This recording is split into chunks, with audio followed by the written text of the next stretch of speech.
بسم اللہ الرحمن الرحیم۔ حضرت ایوب علیہ السلام۔ حضرت ایوب علیہ السلام کی ماں حضرت لوط علیہ السلام کی بیٹی تھی اور ان کی بیوی فراہیم بن یوسف کی بیٹی تھی۔ ان کا نام رحمت تھا۔ حضرت ایوب کو اللہ نے خوشحالی بخشی تھی۔ وہ کافی مال و دولت رکھتے تھے، ہزاروں اونٹ اور ہزاروں بکریاں اور بہت سے غلام ان کی ملکیت میں تھے۔ خدا نے انہیں 7 بیٹے اور 7 بیٹیاں عطا کی تھی۔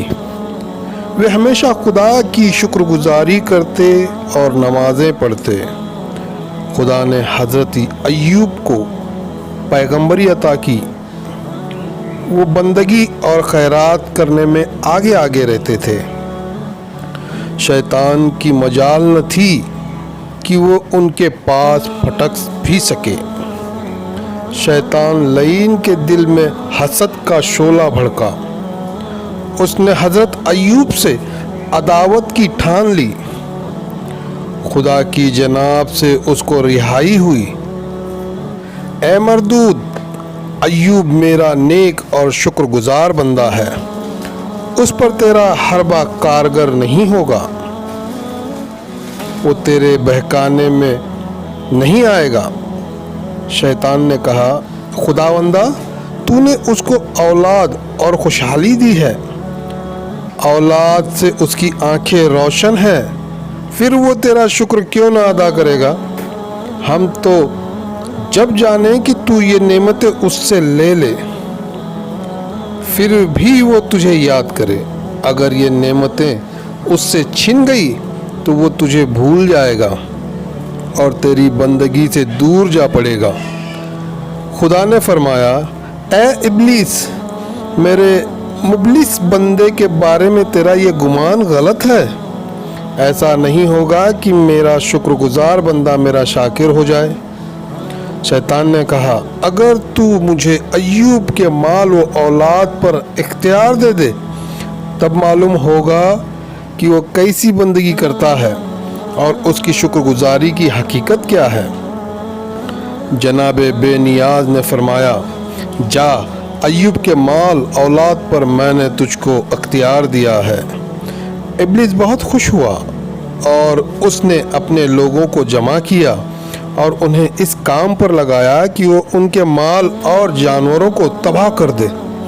اور آخر شیطان گوالے کی شکل میں حضرت ایوب کے پاس آیا اور کہا، تمہارے سارے جانور اور مویشی تباہ ہو گئے۔ حضرت ایوب نے یہ سن کر فرمایا، اس خدا کا شکر ہے جس نے یہ سب مجھ کو اپنے فضل سے دیا تھا اور اپنے عدل سے لے لیا۔ شیطان بہت مایوس ہوا اور اپنے لوگوں سے کہا، ایوب کی کھیتی اور کھلیہان میں آگ لگا دو۔ اور خود حضرت ایوب کے وکیل کی صورت میں آ کر بولا، تم تو نماز میں لگے رہے ہو اور تمہارے کھیتیاں اور کھلیہان جل کر خاک ہو گئی، درخت اور باغ سوکھ گئے۔ حضرت ایوب نے پھر وہی جواب دیا، خدا کا شکر ہے کہ اس نے یہ سب ہمیں اپنے فضل سے عطا کیا تھا اور اپنے عدل سے واپس لے لیا، اور بغیر کسی پریشانی کے نہایت دل کے ساتھ نماز میں لگے رہے۔ شیطان بہت غمگین ہوا اور اسی طرح ایک ایک چیز کے برباد ہونے کی خبر دیتا رہا، اور حضرت ایوب علیہ السلام خدا کا شکر ادا کرتے رہے۔ آخر میں اس نے آ کر خبر دی، اے ایوب، گھر کے گرنے سے تمہارے بچے دب گئے۔ حضرت ایوب نے توکل و صبر کی رسی ہاتھ سے نہ جانے دی اور آپ کے مزاج میں کوئی فرق نہ آیا۔ پھر شیطان نے خدا سے کہا، الہی، ایوب جانتا ہے کہ تو اس کے صبر کے بدلے میں اسے 2 گنا مال اور اولاد دے گا، اسی لیے وہ بے چین نہیں ہوتا۔ اگر تو مجھے اس کے جسم پر اختیار دے تب اس کی بندگی اور شکر گزاری کا حال معلوم ہو۔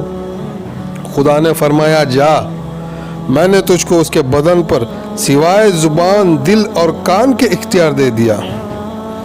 حضرت ایوب کے جسم مبارک میں خارش پیدا ہوئی اور ایسا روگ لگا کہ جسم کی کھال اور گوشت تک پھٹنے لگا۔ بدن میں کیڑے پڑ گئے جس سے بدبو آنے لگی۔ گھر والوں نے بستی سے باہر ایک جھوپڑی بنا دی جس میں حضرت ایوب رہنے لگے۔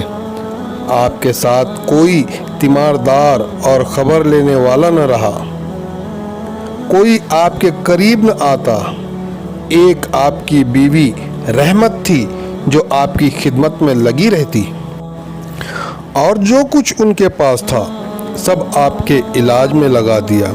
جب کچھ بھی پاس نہ رہا تب بیوی صاحبہ مزدوری کرتی اور آدھی مزدوری تندرستی کے لیے صدقہ کرتی اور آدھی مزدوری کا کھانا خرید کر ان کے پاس لے جاتی۔ جب حضرت ایوب کی بیوی مزدوری کے لیے جاتی تھی تو شیطان سرے راہ کھڑا ہو کر انہیں منع کرتا کہ آپ ایسی حسین جمیل خاتون کس لیے مزدوری کرتی ہیں اور اپنی جوانی ایسے شخص کی خدمت میں کیوں برباد کرتی ہیں جس پر خدا کا قہر اترا ہے۔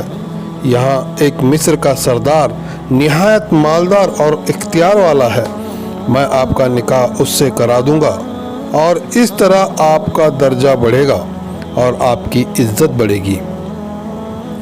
حضرت رحمت اس کی باتوں پر کچھ بھی دھیان نہ دیتی اور رات میں اپنے شوہر سے تمام باتیں بیان کرتی۔ حضرت ایوب فرماتے تھے تو ہرگز اس کی باتوں پر نہ جا، وہ ابلیس ہے اور بے بنیاد باتیں کرتا ہے، اس کی باتیں سراسر دھوکہ اور فریب ہے۔ ایک دن شیطان نے طبیب کے بھیس میں آ کر بی بی رحمت سے کہا، اس روگ کا علاج تو بس سور کا گوشت اور انگور کی شراب ہے، اس کے سوا کسی چیز سے بھی تمہارا شوہر تندرست نہیں ہو سکتا۔ بیوی صاحبہ تندرستی کے لالچ میں مزدوری کر کے دونوں چیزیں لے کر حضرت ایوب کے پاس حاضر ہوئی اور کہا، یہ دوا ایک طبیب نے بتائی ہے۔ حضرت ایوب کو غصہ آیا اور فرمایا، کیا میں نے تجھ سے کہا نہیں تھا کہ وہ شیطان ہے؟ کیا تجھے خبر نہیں کہ پیغمبروں پر یہ چیزیں حرام ہیں؟ اگر میں اچھا ہو جاؤں تو اس کے بدلے میں تمہیں 100 لکڑیاں ماروں گا۔ بیوی صاحبہ اس کے باوجود خدمت کرتی رہیں اور خدمت میں کوئی کوتاہی نہ ہونے دی۔ وہ دن رات خدمت میں حاضر رہتی۔ حضرت ایوب بھی اس مصیبت اور تکلیف میں صبر کرتے رہے اور ایک لمحہ بھی اللہ کی عبادت اور اس کی یاد سے غافل نہ ہوئے، یہاں تک کہ آسمان کے فرشتے اور زمین کے رہنے والے اس حال سے حیران تھے، ابلیس کی کوئی چال کامیاب نہ ہوئی۔ حضرت ایوب کی بندگی، اطاعت اور عقیدے میں کوئی فرق نہ آیا۔ شیطان کا سارا حربہ اور اس کی ساری چال ناکام ہو گئی۔ حضرت ایوب نے اپنے رب کو پکارا، خدایا مجھ کو بیماری لگ گئی ہے اور تو سب سے بڑھ کر رحم کرنے والا ہے۔ خدا نے ان کی پکار سن لی۔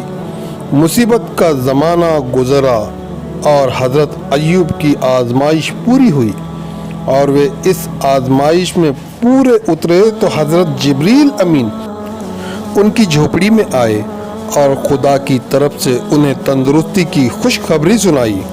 پھر ان کا ہاتھ پکڑ کر اس جگہ سے اٹھایا اور فرمایا، اپنا داہنا پاؤں زمین میں مارو۔ پاؤں مارتے ہی ایک گرم چشمہ پیدا ہوا۔ پھر آپ نے اس سے غسل کیا اور تمام مرض بدن سے دور ہو گیا۔ پھر جبریل کے کہنے سے بایاں پیر زمین پر مارا اور ایک سرد چشمہ پھوٹ نکلا، اس میں سے آپ نے پانی پیا، جس کی برکت سے تمام اندرونی تکلیف اور خرابی دور ہو گئی۔ حضرت جبریل حضرت ایوب کے پاس بیٹھے ہی تھے کہ بیوی صاحبہ مزدوری کر کے آئی اور 2 تندرست آدمیوں کو دیکھ کر حیرت سے کہا،